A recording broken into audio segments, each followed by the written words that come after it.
तुम ये बात क्यों नहीं समझ रहे हो कि अपने भाई की नजर में तुम अभी भी छोटे हो?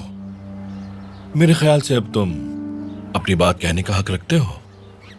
अब तुम अपने भाई की कहानियां सुनने वाले बच्चे नहीं रहे। जो कुछ भी मैंने कहा वो सब सच है। और जिस आदमी ने तुम्हारी माँ को कत्ल किया और तुम्हारे बाप को अपाहज कर दिया, वो यहाँ इसी शहर में कबाब बेच रहा है, बड़े आराम के साथ। यकीन नहीं आ रहा मुझे। तुम्हें क्या लगता है कि मैं झूठ बोल रहा हूँ? यकीन करो या ना करो, मर्जी है तुम्हारी। ठीक है, तो मैं जाके भाई से पूछता हूँ। रुको, अगर उसे पता चला कि मैंने तुम्हें ये सब बताया तो कोहराम मच जाएगा।